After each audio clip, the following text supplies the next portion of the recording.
A letter to God. Lenko was a hard-working farmer. Unfortunately, a hailstorm came and destroyed his crop completely. He had no money to purchase the seed for sowing. He had a firm faith in God. He wrote a letter to God. He asked God to send him 100 pesos. Postmaster saw the letter. He decided to help Lenko. He collected money from his employees and his own salary also. He put the money into an envelope and addressed it to Lenko. He found only 70 pesos in it. He thought that God could not make a mistake. Perhaps the post office employees had cheated him, so he called them a bunch of crooks. They did an act of kindness and charity. He wrote another letter to God. He asked God to send him the rest of the money, but he shouldn't send it through the mail as the post office employees were a bunch of crooks. It was wrong for Lenko to call them a bunch of crooks. Next chapter, Nelson Mandela, Long Walk to Freedom. Nelson Mandela says that the inauguration took place on 10th May in a big open building in Pretoria to mark the end of white supremacy. The great leaders like Walter Sisulu, Chief Luthuli, Yusuf Dadu, Robert Sobukwe, etc., taught him that courage was not the absence of fear, but the triumph over it. The brave man is not he who does not feel afraid, but who conquers that fear. No one is born hating others because of color or religion. We should learn to love. Many great leaders sacrificed their lives for the sake of racial equality in South Africa. The freedom and equal rights to the blacks have come through the sacrifice of hundreds of his people.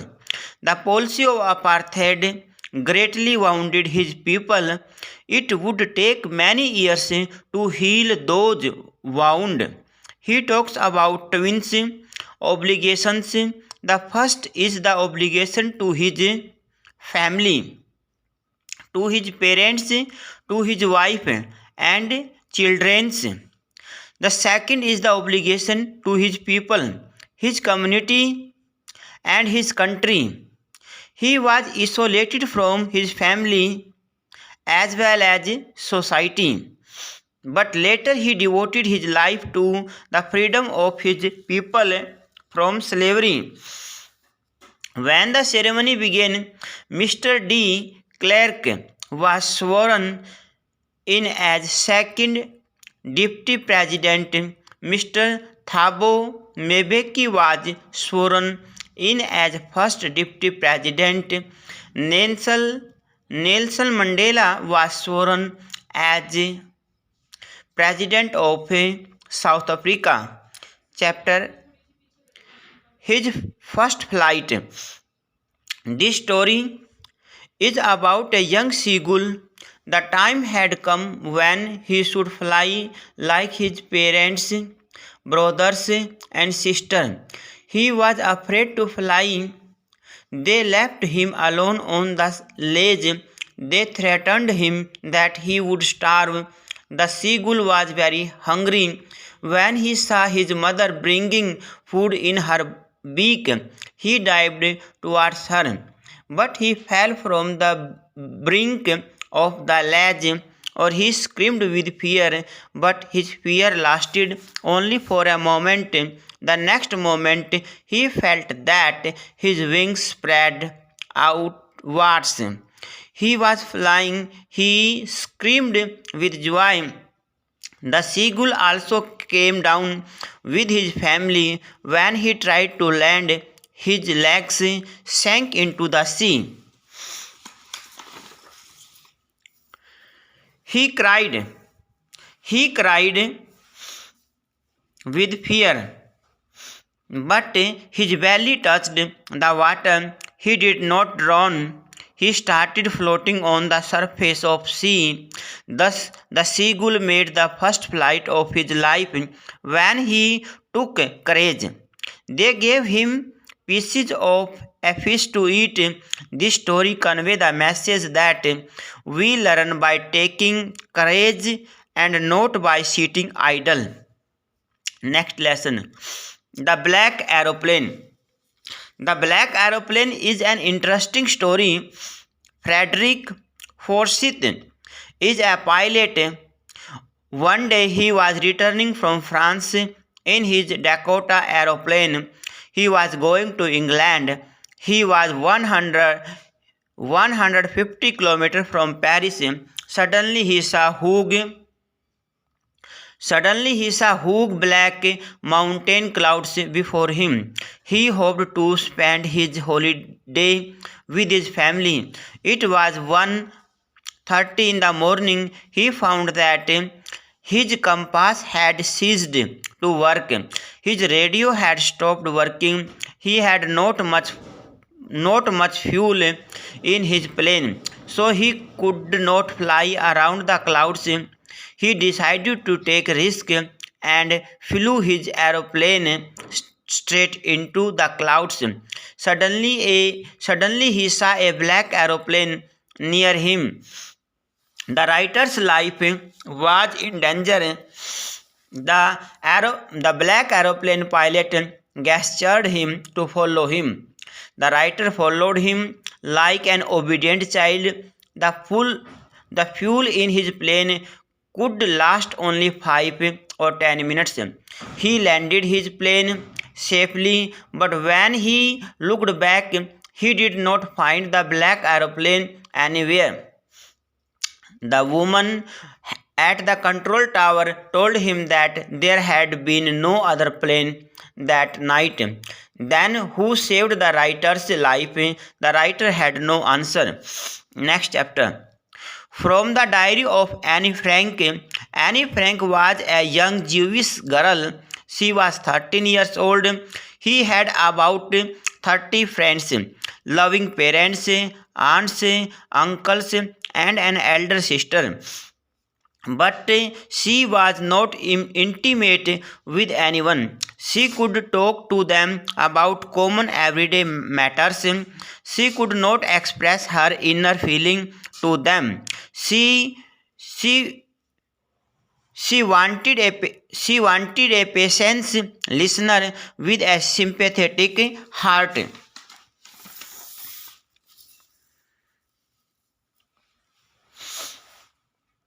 She found that people had no patience to listen to her. So she decided to maintain a diary. It is a true friend. Paper has no patience than people. Paper has more patience than people.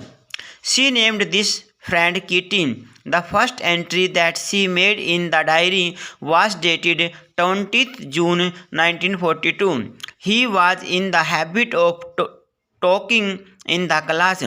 Mr. Kissing was her math teacher. He was annoyed with Annie as she talked much in the class. He finished her by giving her extra homework to write an essay on the subject. a chatterbox, an incorrigible chatterbox, and quake, quake, quake. Mr. Kissing liked the essay and did not punish after that. She lived with her parents in Germany, but Hitler's Nazi party was against the Jews. The Nazis were killing the Jews. The Frank family fled away from the Germany in 1933 and took shelter in Netherlands.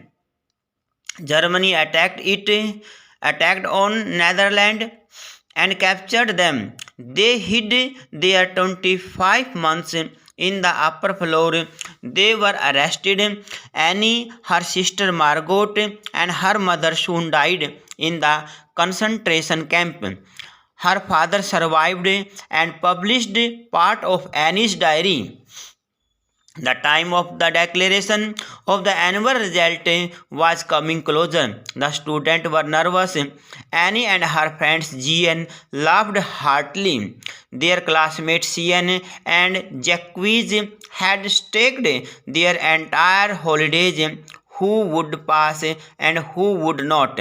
But she also felt that teachers are the most unpredictable person on the earth. Next chapter. A baker from Goa. A Goa village, a baker used to sell all kinds of loaves. He used to come in the morning with the basket of breads of loaves on his head. He was important for marriage, Christmas. The villagers were much fond of the sweet bread known as bol. Sandwiches, cakes, and bolin-haj were a must for Christmas as well as other festivals. These were made with bread. Thus, the presence of a baker's furnace was very essential in the village.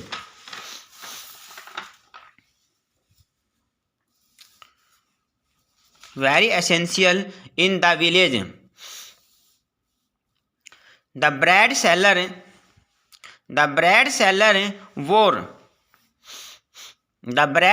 wore a special peculiar dress, kabai. It was a single piece long frock up to knees.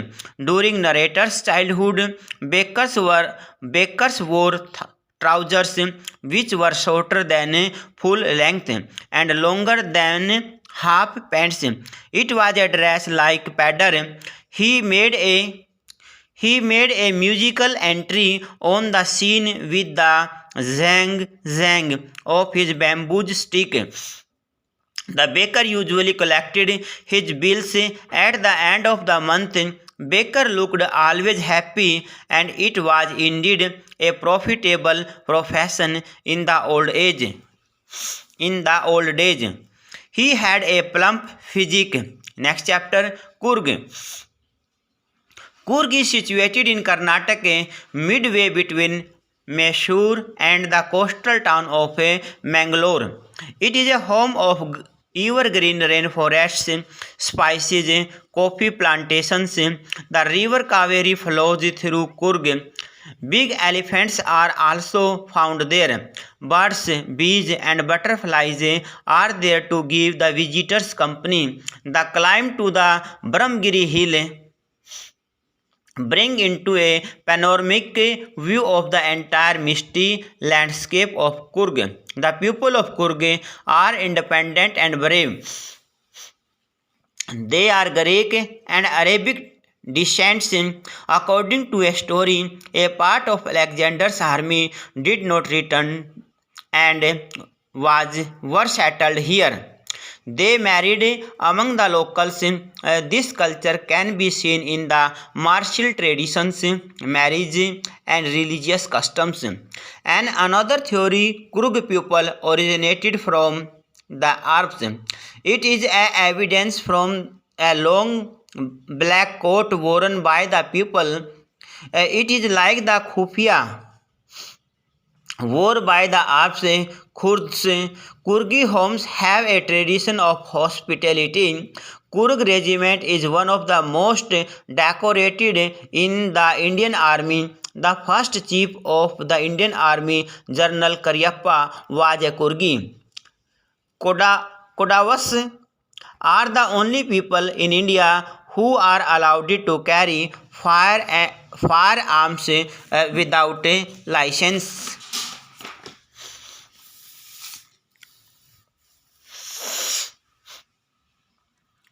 The next chapter.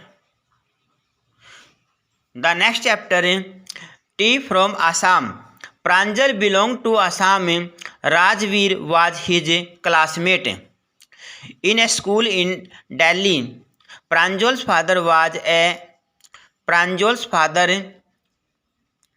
the manager of a tea garden in Upper Assam.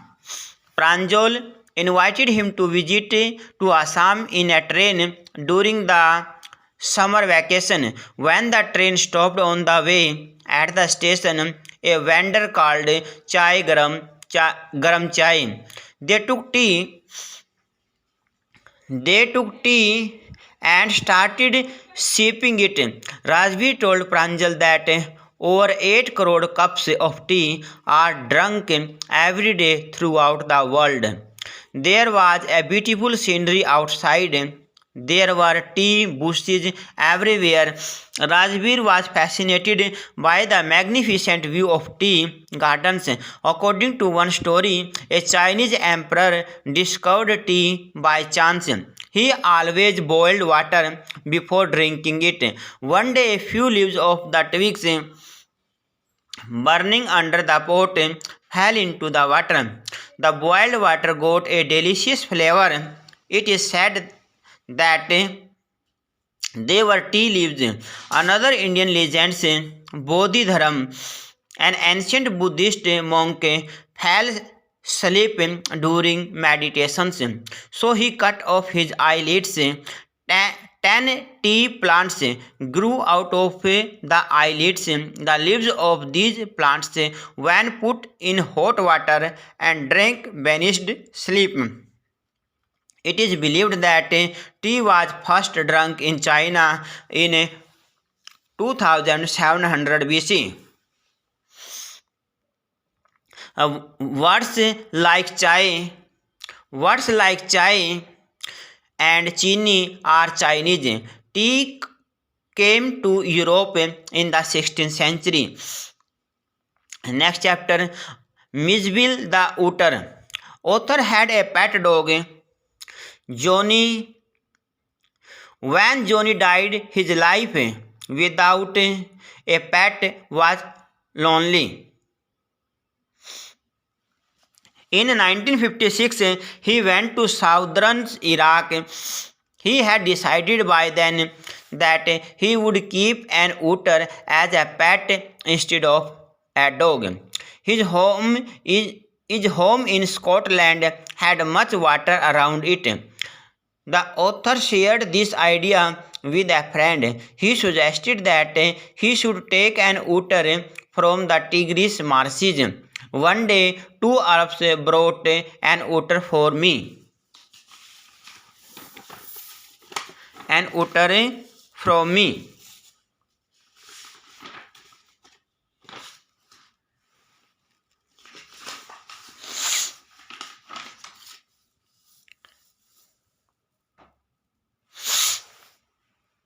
Next chapter from poem Dust of Snow. Dust of snow. A dust of snow means particles of snow. The snow stands for depression. The poet was in a sad mood. The hemlock tree is a symbol of sadness. He considered that his day was ruined. The crow is considered ominous, but the crow shook the tree. The dust of snow fell on the poet because the poet was under a hemlock tree. His mood changed. The rest of the day was saved from him. He got busy with his work. In the poem, the poet has presented the blessing of nature through the example of a hemlock tree. Next poem, Fire and Ice. The poet says that both fire and ice are destructive. Fire symbolizes endless desire and ice symbolizes hatred. He thinks that our violent desires will end the world, but more destructive than those violent desires is the hatred between man and man. Some people think that someday the world will end in fire. On the other hand, some people say that it will end in ice. If it survives, it will be ruined by hatred. The poet thinks that one day this hatred will destroy the world.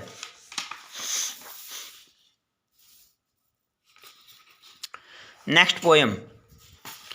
The Tiger in the Zoo. The Tiger in the Zoo. This poem contrasts a tiger in the zoo to the tiger in its natural habitat. The poet says that Bengal tiger has yellow skin and there are stripes on his body. In the jungle he moves in the long grass near a water hole. He hides in shadow to hunt the deer of his food. The tiger prowls around the houses of the villagers. Those houses are situated near the jungle. He terrifies the villagers by baring his fangs and showing his long claws. The tiger in the jungle is free. Tiger in his natural surroundings enjoy his freedom. But the tiger is imprisoned in a cage. The tiger locked in a concrete cell is an anger and trouble. He walks quietly. His strength is behind the bars. Visitors come to his cage. He ignores him. He can't do anything for his freedom. It gives us message of liberty. The poem moves from the zoo to the jungle and back again to the zoo. It tells that a tiger is happy and joyful in his natural surroundings. Next poem, How to Tell Wild Animals. Asian lion is a large beast and brownish yellow in color. His roar is very loud and terrifying. He is found in forests of the eastern countries of the world. On the other hand, the tiger has black stripes on the yellow background. He looks noble, but a leopard has spot on his skin. He leaps over someone at once and starts eating. He is so terrifying and powerful. The bear comes a human being. He embraces him loving. It can be fatal. Next poem, the Bal poem. Balls are the symbol of man's passions. We love our things. Some things are dearer to us than the others. The poet sees a boy playing near a harbor with a ball. It bounced and fell into the water of the harbor. The boy lost his ball. He became very sad. The boy is learning to live with his loss. World lost is a fact. He is shaking by it. The poet thinks that money can't compensate the sense of loss, so he does not give the boy money. Nothing is permanent in life. We may lose our dearest things. Balls will be lost always. The boy trembles and stares down the harbor. His past days come alive in his mind. This is the experience of everyone in life. Next poem, Amanda. Amanda is a teenager around 12 or 13 years old. She has acne like her age group on her face. She is not an orphan. She wants to have totally freedom, which perhaps she does not have being a parental child. In her daydreams, she imagines her to be free and charming, like Rapunzel. She is a beautiful girl with long hair. She is imprisoned in a tall tower by a witch. A handsome prince comes and is able to climb to the top of the tower to meet her. He calls to her, Rapunzel, let down long hair. Amanda wants to be Rapunzel because then she will have long hair and her charming prince will come to rescue her from her dull life. The girl yearns for freedom. She does not get freedom in her house. The speaker asks Amanda to finish her homework, to clean shoes and to clean room. So she wants to lead her life the way she likes.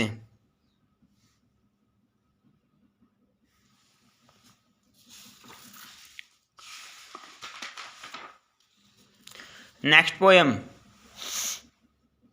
The Trees.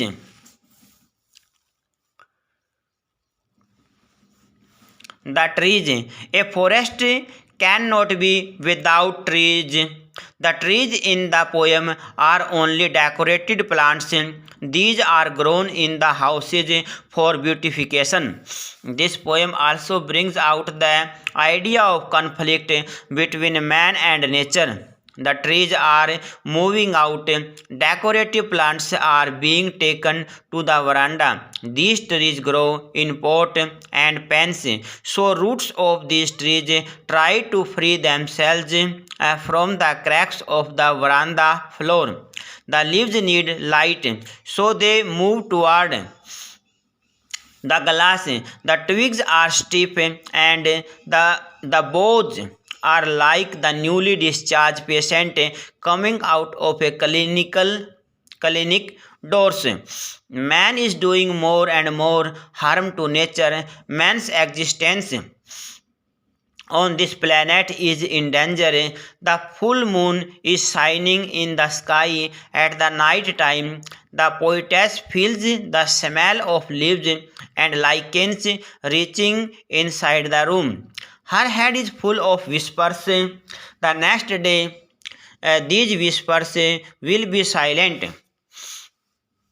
These whispers will be silent.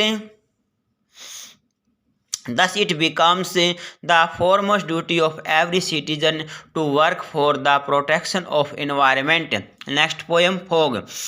Fog is like a cat. It comes silently. It sits looking over harbor and city on silent haunches. It then moves on. Like a cat, the fog comes silently and slowly. As a cat jumps and lights on its soft silently, the fog also comes down noiselessly. It is a fine example of the use of metaphor in the poetry. The poet has portrayed the nature and its silent working. The next poem, The Tale of Custard the Dragon.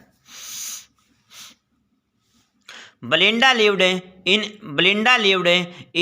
a little white house with Ink, a little black kitten, a Blink, a little grey mouse, Mustard, a little yellow dog, and Custard, a crowdly little pet dragon. The dragon had a snorting nose like an engine. He had a big mouth. All other animals laughed at him, so he cried for a nice shape cage. The pirate looked at the dragon with an open mouth. He swallowed some liquors from his pocket's flagon. Pirate fired two bullets. The dragon attacked him and swallowed him. He was actually brave. They disappeared when they saw the pirate. Or all embraced custard. No one mourned for the pirate. Next poem for Annie Gregory.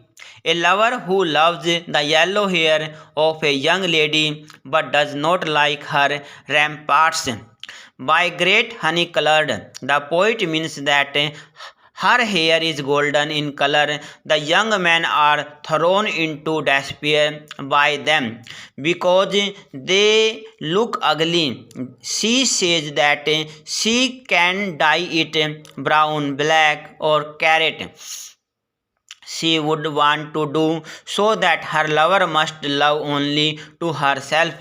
This shows that the young men give more importance to the physical appearance than inner beauty. But God loves a person not for his or her physical qualities. He loves human beings. God loves human beings for their inner qualities.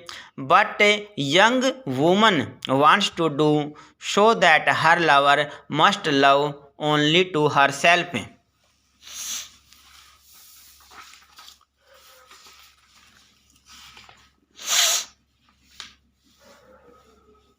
The next chapter.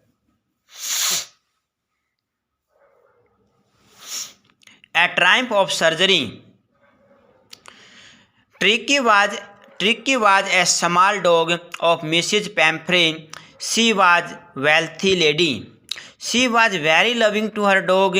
She gave him much nutritious food, malt, cod liver oil, Horlicks, cream, cakes, and chocolates. He was very greedy. This made him hugely fat and lazy. He looked like a bloated sausage. He had bloodshot and rheumy eyes. He kept laying all the time on the carpet. He refused food. He refused food. He was seriously ill. He had bouts of vomiting. She was very much worried about Tricky. She called Mr. Harriot, who was a vet. He told her that he must be hospitalized for a fortnight immediately. He was given no food for 2 days, but plenty of water. He started enjoying games with other dogs. He had a lot of exercise to do. This made him quite fit. In this way, Harriot cured Tricky of his illness without any medicine or surgery. She was very grateful to Harriot for his services to Tricky. Next chapter. The thief story. The thief was a 15 years old. He was well experienced and skillful thief. He knew that a simple looking person could be robbed easily. He told his name was Hari Singh. He was very clever enough to change his name to keep himself away from the police and his former employers. He had a desire to become a big man in life. He decided to rob Anil. He said that he would cook food for him. Anil engaged him on work. He taught him to cook the food and to read and write. Anil's carelessness wins the heart. The boy's bad mind provokes him to rob Anil's 600 rupees under his mattress.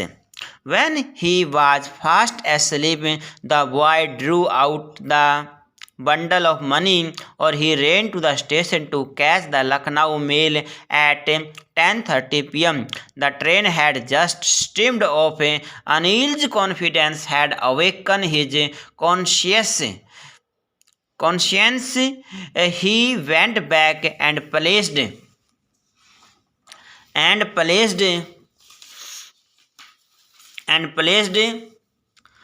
under the placed the money under the mattress. Anil was a most trusting man he had met. Anil could only make him a good man. Human mind is a very complex thing. It is a mixture of opposite opinions. He thought that he should not betray Anil. He could realize his ambition only when he is educated. Midnight Visitor. Next chapter. Oswald was a very intelligent secret agent. He came to Paris from Boston 20 years ago. He could speak French, German, and American accent. He was fat and sloppy fellow. He had a great presence of mind. He was living in French hotel at the sixth and top floor of it. One day in evening, a young writer named Fowler came to meet him. When they entered the room and switched on the light, they found a man standing in the center of the room. He had a pistol in his hand, or his name was Max. He came there to grab the important report from Oswald. Seeing Max, Oswald remained cool and silent, but he seems to be angry with the management of the hotel. He said that because of this balcony just below his window, anyone can enter the room. There was a sudden knock at the door. It may be police. He said that he himself had called the police. He made Max nervous, but he knew that it was the waiter. Max jumped through the window to the balcony. He cooked up a story about the balcony, so Max fell down to the ground from the sixth floor and was killed. Fowler was very much impressed with his intelligence and presence of mind. Next chapter. A question of trust. Horace Danby was a good and respectable citizen. He was about 50 years old, but he was unmarried. He was a locksmith. He was very successful in his business. He was not completely honest. He broke a safe every year to have enough money to buy rare and expensive books. He had been to jail once, so he hated the thought of jail. He was careful burglar. He was very careful while robbing a safe. He wore gloves and never left fingerprints on the scene of crime. Being a locksmith, it was very easy for him to break any safe. Once he was going to rob the safe at a Shotover Grange. He was duped by a young lady who pretended to be the owner's wife or was also a thief in a red dress. Danby had cut the wire of burglar alarm. The flowers on the table made a tickle in his nose and he was sneezing repeatedly. Lady came and spoke friendly to Danby, but her sound was firm. She made an excuse that she had forgotten the number to open the safe. She had come there to take the jewelry from the safe. She had to wear them that night in a party. She told the thief that she would let him go if he opened the safe for her. He gave all the jewels to the young lady and left his fingerprints all over the room because he had no worn gloves. This time she went away safely with the jewels and he was arrested and sent to prison. Now he did not like the thought of honor among thieves. Next chapter, footprints without feet. Griffin was a brilliant scientist. He made some experiments to show that a human body could be made transparent. He took this drug and his body became a transparent as a sheet of glass. Griffin came to Iping in winter. He stole money from the clergyman's house. From the clergyman's house, Mrs. Hall called a police or Mr. Jaffers, who was a policeman, Mr. Jaffers. When the policeman reached there, he was surprised. Griffin had removed his spectacles, false nose, and side whiskers. Now he looked headless. The police was surprised as he had to arrest a headless man. He tried to catch Griffin but started off his clothes. One by one, he was becoming more and more invisible. In the end, he became totally invisible. After a long fighting with Griffin, he fell unconscious on the ground. Some villagers also tried to help the policeman, but they received invisible blows of Griffins from nowhere. Then Griffin became free and walked away. Next time he set fire to his landlord's house. It was the middle of winter. He reached a London store before the closing time. He entered the store. He was free. He broke open boxes and wrappers. He took out some clothes and wore them. He ate cold meat and drank coffee. Then he lay on a pile of quilt. Next morning, he did not get up in time. The shop assistant reached. They found Griffin sleeping on quilts. He woke up and tried to run away. The servant ran after him. Griffin again took off his clothes one by one and he became invisible once again. Thus he was able to save himself. Next chapter. The making of a scientist. One day a bride's mother gave him a book which name was The Travels of Monarch X. This book was about butterflies. It describes how monarch butterflies migrate to Central America. It created an interest in Abrites about monarchs butterflies. She recognized her curiosity and encouraged him. She also bought him a telescope, microscopes, cameras, and other equipments so that he could follow his hobbies. Her mother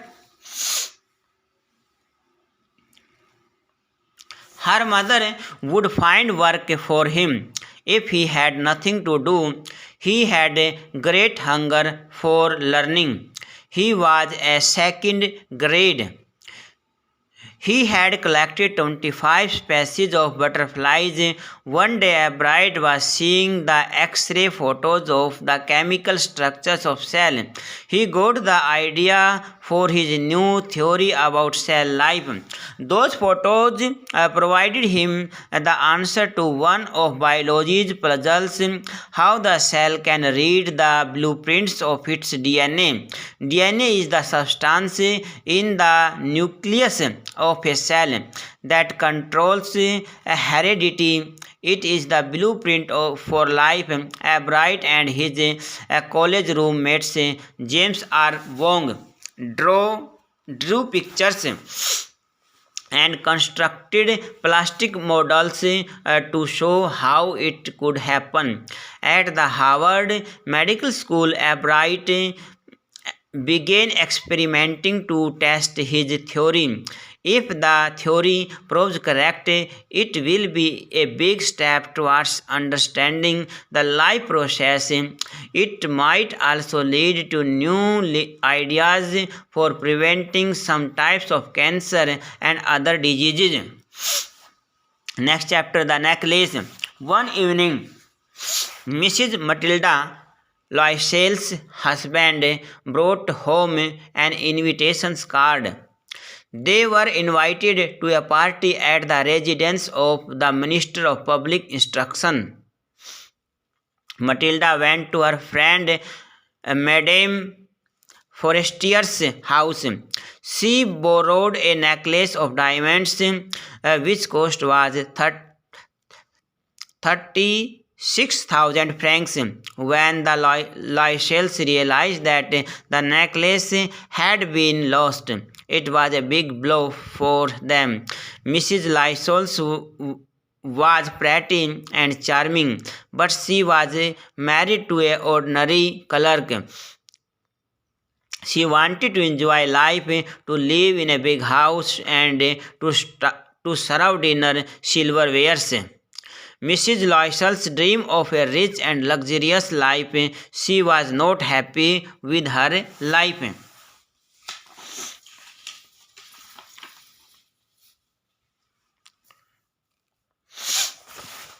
She made a big search for the necklace which had lost in the party.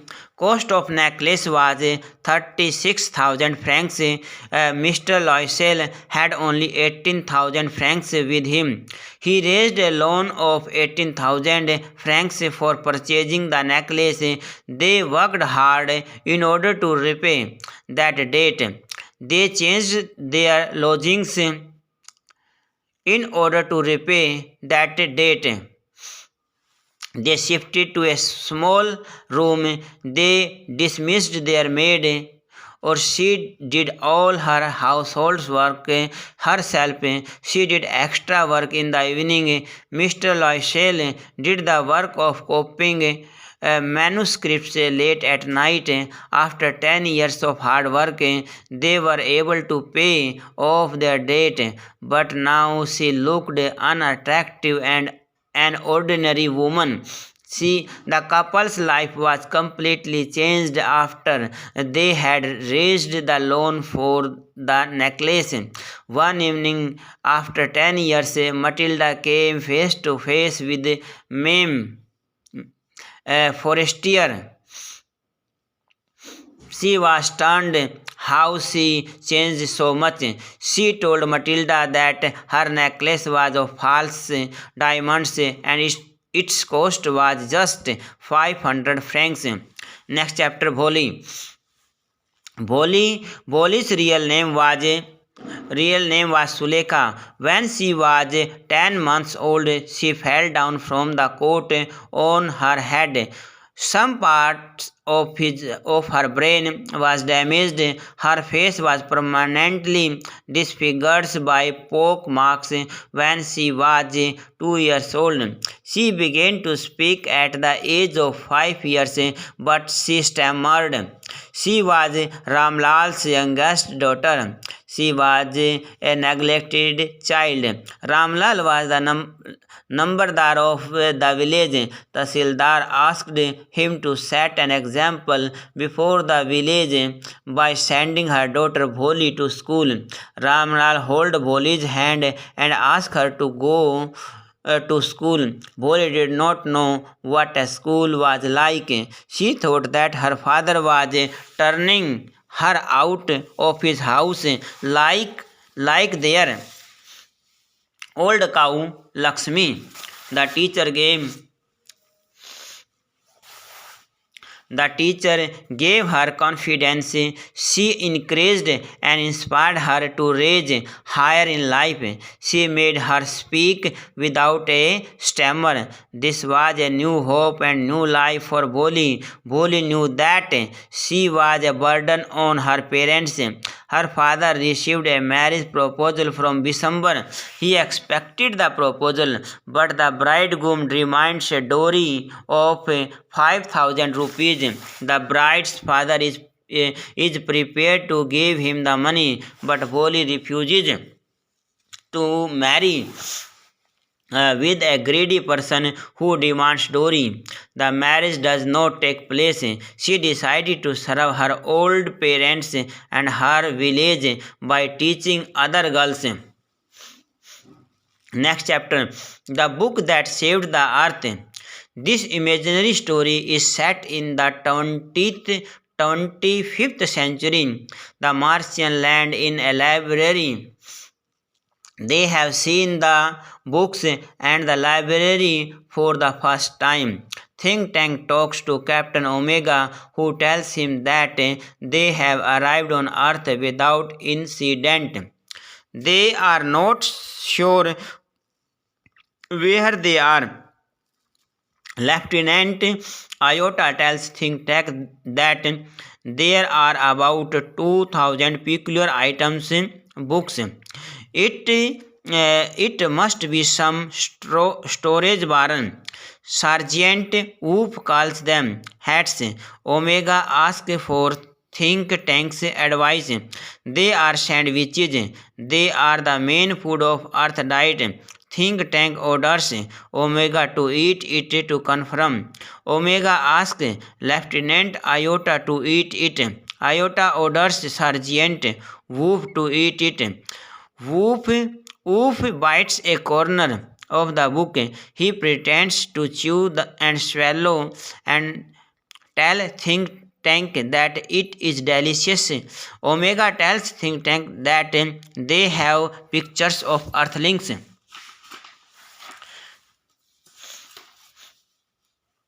They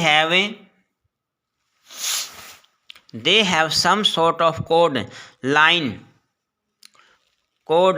and dots with pictures.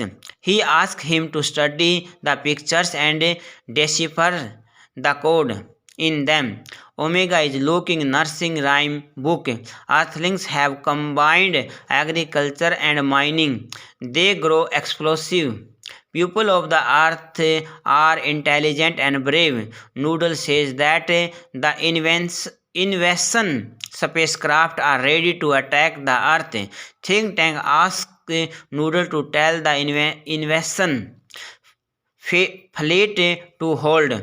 Iota thinks that Earthlings have reached a higher level of civilizations. They have taught their domesticated animals music and space techniques. Oop reads the nursery rhyme Humpty Dumpty again. The picture resembles Think Tank. Earthlings have seen him, or they are planning to capture Mars Center Control and him. He decided to run away from the Mars. Think Tank orders to Noodle to prepare a space capsule without delay. Think Tank replies they will go to the planet's Alpha Centauri, 100 million miles away. Think Tank decides not to invade the Earth. An old book of nursery rhymes saved the Earth from the Martian invasion, or they established a model library on Mars.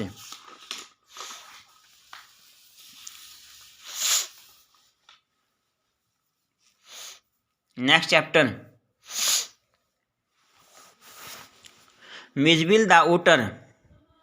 When the author reached the airport, the aircraft was waiting to take off. He gave the parcel of fish to the air hostess for the otter, but Miz was out of the box. There was a chaos in the plane. A woman cried, a rat. The author saw the otter beneath the legs of an Indian. When he tried to catch the otter, his face got covered in curry. After some time, the otter came to him and sat in his lap. Miz does a number of things which shows that he is an intelligent, friendly and funny loving animal which needs love. He plunges and rolls in water. He shoots up and down the bathtub underwater. He learns how to turn the water tap enough to produce a trickle of water. He nuzzles the author's face and neck. He jumps on the low walls and runs on it. Next chapter, Madam rides the bus. Wally was an 8-year-old girl. She did not have playmates of her own age. Her favorite pastime was standing in the front doorway of her house to see what was happening outside. It was the bus that passed through the street each hour. The bus traveled between her village and the nearest town. The sight of the bus was a source of unending joy for Valli, or she developed a wish to have a ride on that bus. She came to know that the town was 6 miles away from her village, or it took 45 minutes to reach there. The fare was 30 paise for one way. Valli planned her journey to the towns and back. She saved her paisa from resisting her desire to buy ice cream, toys, balloons, etc. When she had saved 60 paise, or she was ready for her first bus journey. She planned how she would sleep out of house. She knew that her mother slept daily after lunch.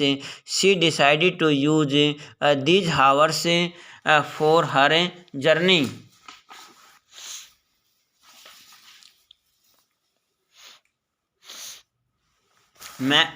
On her way to the town, Valli laughed heartily to see a young cow running at high speed in the middle of the road, just in front of their bus. But on her way back, she saw a young cow laying dead near the road. Or she asked from the conductor. She was shocked and sad, but now cow was without its charm and its life. The memory of the dead cow haunts her. It dampens her enthusiasm. Next chapter. The sermons at Banaras. Siddhartha Gautam wandered for 7 years in search of wisdom and truth. He sat down under a big people tree to meditate. He got enlightenment. He named the tree as the Bodhi tree. He became known as Buddha, which means the awakened. The Buddha gave his first sermon at Banaras. It is the holiest of places on the bank of Ganges. Buddha tells about the universality of death, which is inevitable and can't be escaped. A lady named Kissa Gomti had only one son. One day her son died. She wanted that her child should become alive again. At last, she approached the Buddha with a request to give her a medicine so that her only son could be alive again. Buddha asked her to bring a handful of mustard seed, but there was a condition. She must bring it from a house where no one had died. Kissa Gomti went from door to door to get the mustard seed. She found mustard seed in every home, but she could not find a house where nobody had ever died. By evening, she was sad and tired. Now she considered the fate of man. Now she realized that death is inevitable. No one can escape from it.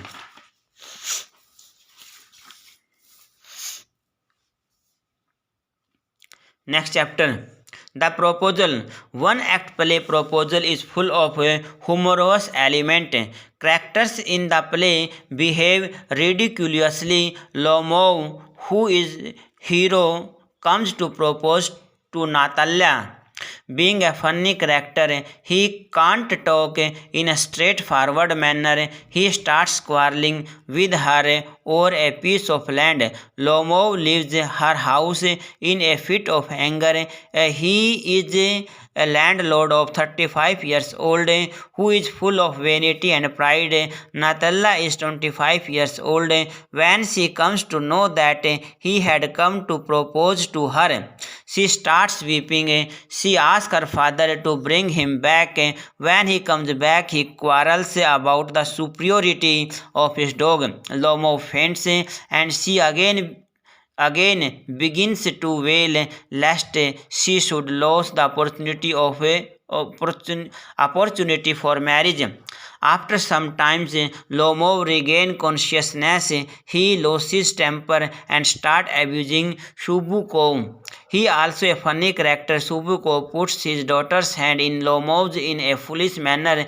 The sudden marriage of Lomov and Natalia creates laughter. Lomov's complaints about his poor health provokes laughter. He wants to marry Natalia not out of love but because he is already a grown-up man. He has no sense of beauty. He wants to marry Natalia only because she is a good housekeeper. The play also brings to light the social life of the land owners of 19th century in Russia. An unmarried grown-up daughter was considered a great burden by the parents.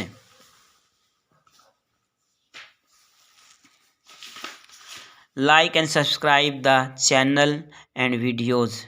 Thank you.